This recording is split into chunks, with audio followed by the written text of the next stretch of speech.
क्या एक 5000 साल पुराने युद्ध के मैदान का नक्शा आज के किसी इंसान के ऑफिस के स्ट्रेस, उसकी एंजाइटी या किसी गहरे डिप्रेशन को कम कर सकता है? सुनने में काफी अजीब लगता है ये, वही ना? हाँ, मतलब अक्सर जब हम किसी बीमारी की बात करते हैं तो हमें मेडिकल साइंस जैसी एक क्लैरिटी चाहिए होती है। जैसे एक्सरे में टूटी हुई हड्डी की सफ़ेद लाइन दिख जाती है और डॉक्टर कहता है कि हाँ, ये रही प्रॉब्लम। बिल्कुल। लेकिन जब मामला इंसान के मन का हो, हमारे साइकोलॉजी का हो, तो वो एक्सरे मशीन पूरी तरह बेकार हो जाती है। एग्जैक्टली। और आज के हमारे इस डीप डाइव का मिशन इसी धुंधलेपन को समझना है। रथ रुका है, धुआं घना है, मोह के इस पार सत्य खड़ा है। अर्जुन ये गांडीव क्यों भारी है?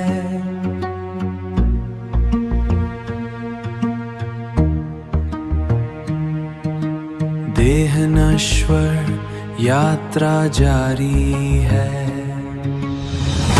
नैन इसे काटते नहीं, अग्नि इसे जलाती नहीं। मृत्यु केवल महाभ्रम है, तू है बस यही परम है, तू है बस यही परम है। हमारे पास जो सोर्सेज हैं आज, उनमें ओशो का किया गया गीता का साइकोलॉजिकल एनालिसिस है, मॉडर्न न्यूरोबायोलॉजी है और कॉग्निटिव बिहेवियरल थेरेपी के कुछ काफ़ी इंटरेस्टिंग पेपर्स हैं। हाँ, और साथ ही क्वांटम फिजिक्स के कुछ बहुत ही गहरे सिद्धांत भी हैं इसमें। राइट। तो हमारा एम यहाँ श्रीमद् भागवत गीता के दूसरे अध्याय यानी सांख्य योग को किसी धार्मिक किताब की तरह नहीं, बल्कि ह्यूमन साइकोलॉजी और कॉन्शियसनेस के एक साइंटिफिक मैनुअल की तरह डिकोड करना है। बिल्कुल। और अगर हम इन सब सोर्सेज को एक साथ रखकर देखें तो कुरुक्षेत्र कोई ऐतिहासिक युद्ध का मैदान नहीं लगता। ये असल में एक साइकोलॉजिकल क्लिनिक बन जाता है। एक साइकोलॉजिकल क्लिनिक, राइट। हाँ। अगर हम पहले और दूसरे अध्याय की शुरुआत को ध्यान से पढ़ें तो ये किसी युद्ध की तैयारी का नहीं, बल्कि एक इंसान के कंप्लीट मेंटल ब्रेकडाउन का एक दस्तावेज है। ये मैं सब जानता हूं कि उस झूठे भ्रम से निकलकर मैं कुछ नहीं जानता तक की यात्रा है। यानी एक सच्चे शिष्य बनने तक की यात्रा। एग्जैक्टली। बिना इस ब्रेकडाउन को समझे कोई भी स्पिरिचुअल या साइकोलॉजिकल सर्जरी शुरू ही नहीं हो सकती। तो चलिए सबसे पहले इस ब्रेकडाउन को ही समझते हैं। स्टोरी में आता है कि अर्जुना अपना धनुष गंडीवा नीचे गिरा देता है और कहता है कि वो युद्ध नहीं करेगा। हाँ। अब आमतौर पर लोग कहते हैं कि अर्जुना के अंदर अचानक से बहुत करुणा जाग उठी है या वो अचानक से अहिंसा का पुजारी बन गया है। लेकिन वेट एक सेकंड, ये बात गले से उतरती नहीं है। सही बात है, वो कोई नया खिलाड़ी तो था नहीं। वही तो, वो उस वक्त का सबसे खतरनाक योद्धा था। क्या सिर्फ अपने रिश्तेदारों को सामने देखकर एक महान योद्धा का शरीर इस तरह पंगु हो सकता है? मुझे लगता है ओशो का एनालिसिस यहाँ काफी काम आता है। बिल्कुल। ओशो का जो एनालिसिस है वो सतह के थोड़ा नीचे झांकता है। उनके हिसाब से अर्जुना का ये दुख किसी भी तरह से अहिंसा की उपज नहीं है। ओह अच्छा। हाँ, ये थोड़ा कंफ्यूजिंग लग सकता है, बट अर्जुना का क्राइसिस उसके ममत्व यानी गहरे अटैचमेंट और उसके अंदर छिपी एक गहरी हिंसा से पैदा हुआ है। वो युद्ध के खिलाफ नहीं है, वो सिर्फ अपने लोगों को मारने से डर रहा है। मतलब अगर सामने कौरवों की जगह किसी अनजान देश की सेना होती तो अर्जुना एक पल भी नहीं रुकता। बिल्कुल नहीं, वो तो बिना पलक झपकाए तीरों की बारिश कर देता। तो असली प्रॉब्लम क्या है? असली प्रॉब्लम ये है कि अर्जुना का पूरा अहंकार, उसके आइडेंटिटी उन्हीं लोगों पर टिकी है जो सामने खड़े हैं, जैसे भीष्म, द्रोणाचार्य वगैरह। राइट। अगर ये लोग ही नहीं रहेंगे तो अर्जुना की जीत पर तालियां कौन बजाएगा? उसका ईगो इस बात से डरा हुआ है कि उसकी जीत को देखने के लिए कोई अपना बचेगा ही नहीं। ये करुणा नहीं है, ये ईगो का एक बहुत ही सेल्फिश डर है। अरे वाह, ये पॉइंट तो आपकी ये बात सुनकर मेरे दिमाग में मॉडर्न साइकोलॉजी की जेम्स लैंग्स थियरी घूम रहे हैं। ओ हाँ, जेम्स लैंज थ्योरी। राइट, जो कहती है कि शरीर हमेशा पहले रिएक्ट करता है और इमोशन बाद में आता है। मतलब अगर हम जंगल में किसी भालू को देखते हैं तो हम डरते हैं इसलिए भागते नहीं हैं, बल्कि हमारा शरीर पहले भागना शुरू करता है। हाँ, और उस फिजिकल रिएक्शन को देखकर हमारा माइंड कहता है कि अरे मैं तो डरा हुआ हूं। ये साइकोलॉजी का एक काफी क्लासिक प्रिंसिपल रहा है। लेकिन अर्जुना का ये एग्जाम्पल इस जेम्स लैंज थ्योरी को पूरी तरह से पलट देता है। कुरुक्षेत्र में बाहर कुछ भी नहीं बदला है, शत्रु वही है, मैदान वही है, और अर्जुना का शरीर भी वही बलशाली शरीर है। वही ना। लेकिन उसका शरीर पसीने से भीग रहा है, वो कांप रहा है। यहां उसका माइंड उसके बॉडी को कंट्रोल कर रहा है। मुझे इस पर तिब्बत की लासा यूनिवर्सिटी के तुम्मो मेडिटेशन की याद आती है। Heat yoga, right? हाँ, वही जहां स्टूडेंट्स कटकड़ाती ठंड में बर्फ के बीच नंगे बदन बैठ जाते हैं और सिर्फ अपने माइंड की पावर से, अपनी कॉन्शियसनेस से अपना बॉडी टेम्परेचर इतना बढ़ा लेते हैं कि उनके कंधों पर रखे गए बर्फीले गीले कपड़े भाप बनकर सूख जाते हैं। क्या बात है! बाहर -डिग्री है, लेकिन दिमाग कह रहा है कि गर्मी है, तो शरीर पसीना छोड़ने लगता है। इससे साफ होता है कि शरीर असल में मन की एक स्क्रीन है। ये एक काफी शानदार कंपैरिजन है। अर्जुना के अंदर भी माइंड का वही भंवर पैदा हो गया है जिसने उसके कंप्लीटली हेल्दी और स्ट्रांग शरीर को अशक्त कर दिया है। उसका मन कह रहा है कि सब खत्म हो गया और शरीर उसे फॉलो कर रहा है। और इसीलिए यहाँ कृष्णा एक साइकोथेरेपिस्ट की तरह आते हैं। एग्जैक्टली। वो अर्जुना के शरीर को नहीं देख रहे, वो ये नहीं कहते कि तुम्हें बुखार है, वो सीधे उसके कॉन्शियसनेस की सर्जरी करना शुरू करते हैं। अब इस प्योर मेंटल कॉन्फ्लिक्ट को देखकर मेरे दिमाग में एक बहुत ही बेसिक सवाल आता है। ये एंग्जाइटी, ये डिप्रेशन सिर्फ इंसानों को ही क्यों होता है? क्या मतलब जानवर कभी बोर्ड फील नहीं करते? किसी जानवर ने आज तक सुसाइड नहीं किया, किसी गाय या भैंस को साइकियाट्रिस्ट की जरूरत नहीं पड़ती, वो रोज एक ही घास खा के खुश रहती हैं। तो इंसान का दिमाग इतना कॉम्प्लिकेटेड क्यों है? ये एक बहुत ही फैसिनेटिंग पॉइंट है और हमारे सोर्सेज इसको काफी अच्छे से एक्सप्लेन करते हैं। इंसान असल में एवोल्यूशन का कोई एंड पॉइंट नहीं है, वो एक ब्रिज है, एक पुल है पशु और परमात्मा के बीच का। एक पुल? हाँ, एक टेंशन है, एक खिंचाव है। पशुओं के पास सोचने की वो कॉम्प्लेक्स पावर नहीं है, उनका कोई कल या परसों नहीं होता, इसलिए वो निश्चिंत हैं। जैसे वही युद्ध के मैदान में कौरवों की तरफ दुर्योधन भी खड़ा है। हाँ, और दुर्योधन को तो कोई पसीना नहीं आ रहा है, उसके हाथ से तो हथियार नहीं गिर रहे। बिल्कुल, क्योंकि दुर्योधन के मन में कोई दुविधा नहीं है। उसकी हिंसा पूरी तरह से अंधी और थॉटलेस है।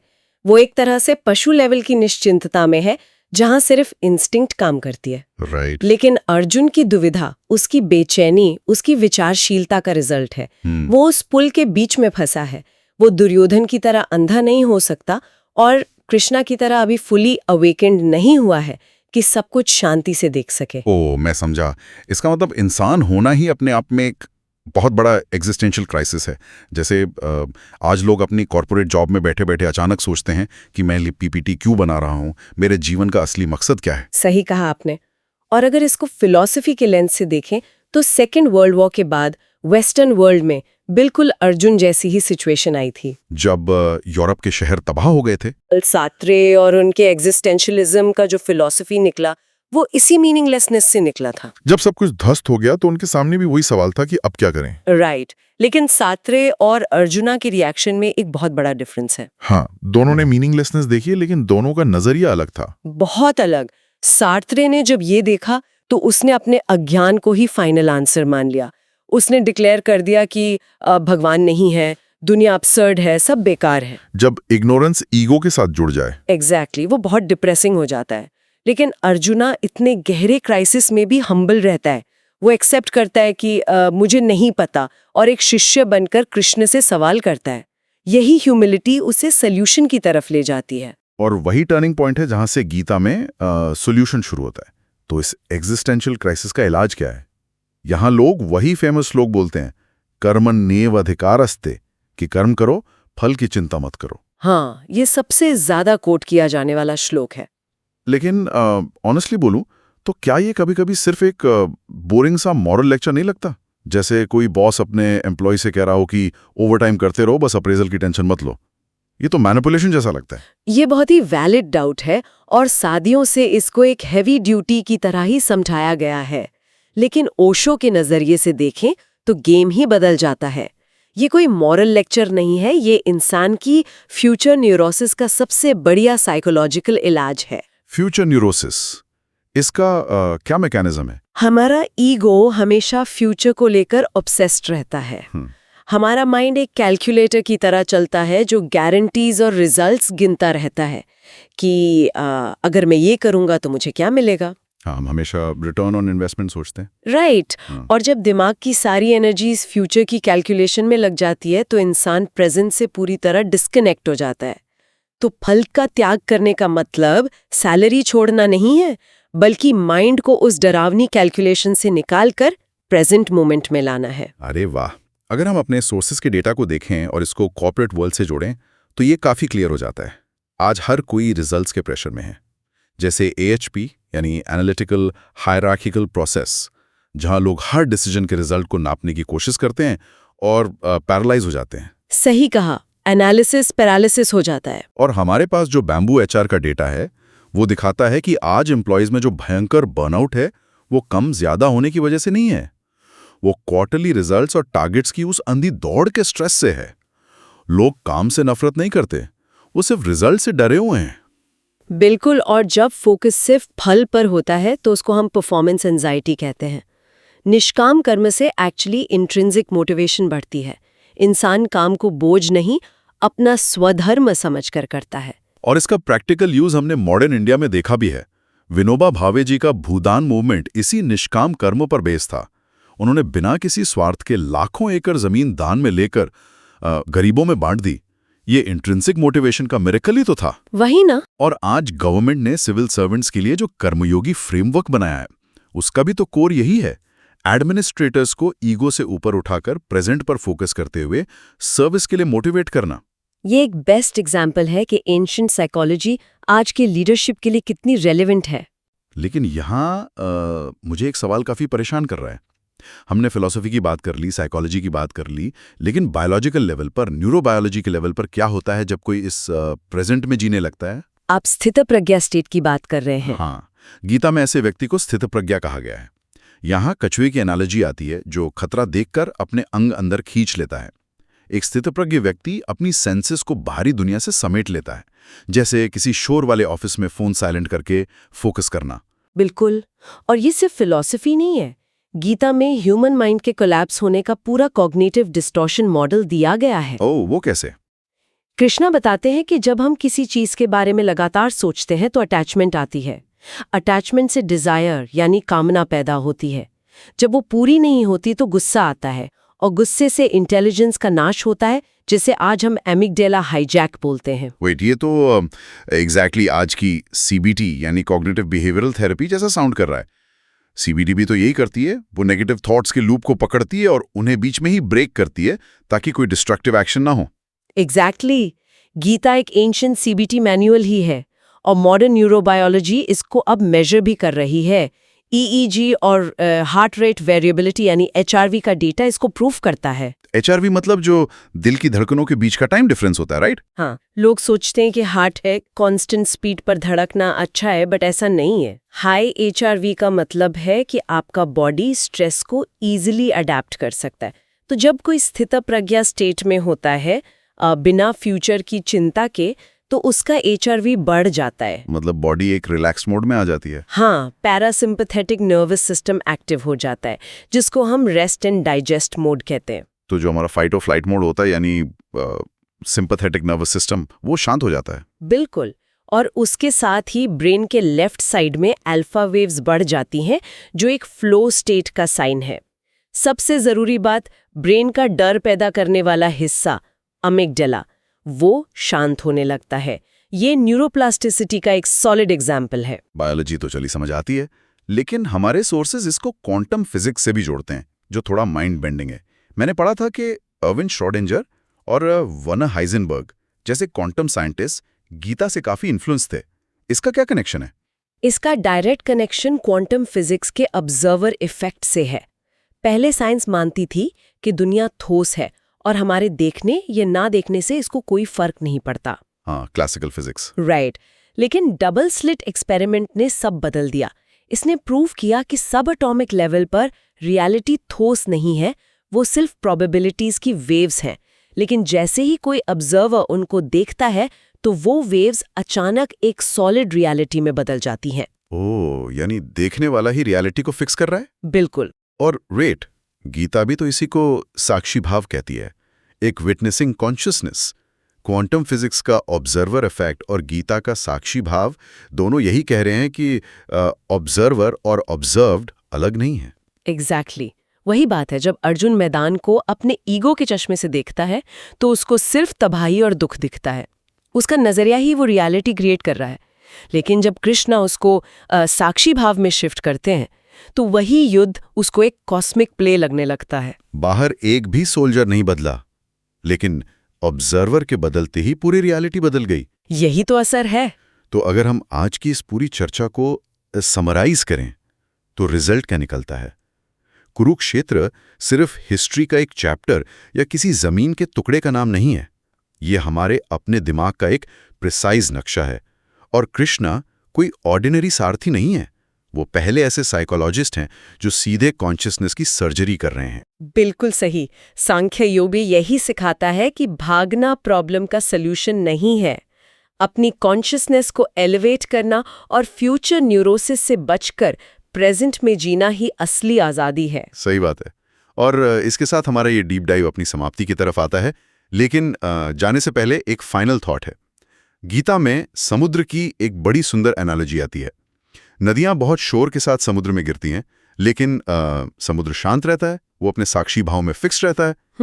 अगर क्वांटम फिजिक्स की ये बात सच है कि ऑब्जर्वर ही रियलिटी को बदल देता है, तो सोचने वाली बात है, क्या लोगों की जिंदगी का सारा स्ट्रेस, ऑफिस पॉलिटिक्स या एंजाइटी सच में उनकी बाहरी सिचुएशंस की वजह से है? या क्या ये इसलिए है क्योंकि उनके अंदर का ऑब्जर्वर गहरी नींद में सो गया है? सही पॉइंट है। अगर हम सिर्फ अपना नजरिया थोड़ा सा बदल दें तो हो सकता है जो कल तक एक भयानक कुरुक्षेत्र लग रहा था, वो आज बस एनर्जी का एक कॉस्मिक डांस लगने लगे। इस पर विचार कीजिएगा।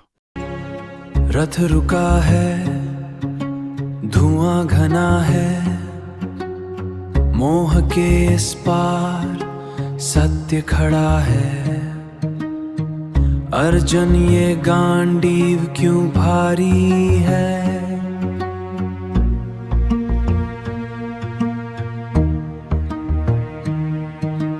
देह नश्वर यात्रा जारी है। नैन इसे काटते नहीं, अग्नि इसे जलाती नहीं। मृत्यु केवल महाभ्रम है, तू है बस यही परम है, तू है बस यही परम है। कर्म तेरा अधिकार है, फल तो बस एक उपचार है। फल तो बस एक उपचार है। साक्षी बन, साक्षी रहे, जीवन के इस प्रवाह को सहे। नैन इसे काटते नहीं, अग्नि इसे जलाती नहीं। मृत्यु केवल महाभ्रम है, तू है बस यही परम है, तू है बस यही परम है। स्थित प्रज्ञम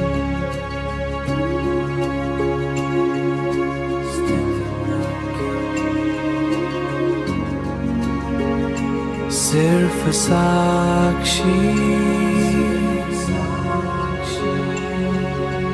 ओम शांति।